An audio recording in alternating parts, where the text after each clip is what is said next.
Salut, c'est John. Aujourd'hui, je présente un deuxième passage de Fitch sur les fondements du droit naturel sur les principes de la doctrine de la science.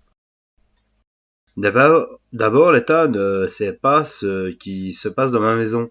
Il n'a pas le droit de savoir publiquement, ni de faire comme s'il le savait. Pour qu'il parvienne à le savoir, il faudrait que je lui fasse connaître moi-même d'une façon juridique valable en tant que c'est un État que je m'adresse, c'est-à-dire que je devrais déposer une plainte ici, mais seulement ici s'applique la proposition là où il n'y a pas de plaignant et il n'y a pas de juge, mais elle est sans valeur pour ce qui survient dans le domaine public, des tavernes, des cafés, etc.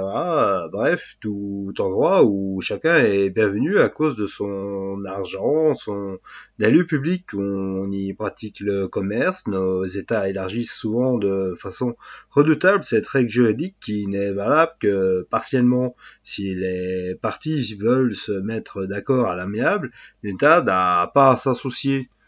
Mais l'État est-il donc obligé de recevoir les plaintes concernant les offenses privées et de rendre justice à cet égard, et pour quelles raisons?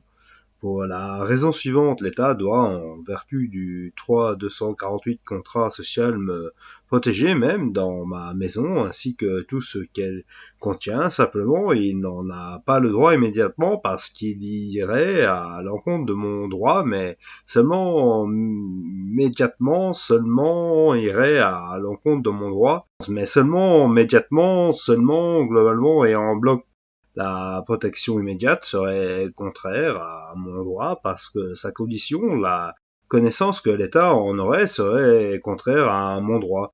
Si alors j'abandonne ce droit en le portant moi-même volontairement à la connaissance de l'État, je le soumets par là, de par ma volonté immédiate, ce qui auparavant ne lui était que immédiatement soumis. Ce que je lui soumets volontairement acquiert les droits de tout ce qui se trouve immédiatement sous la garantie de l'État.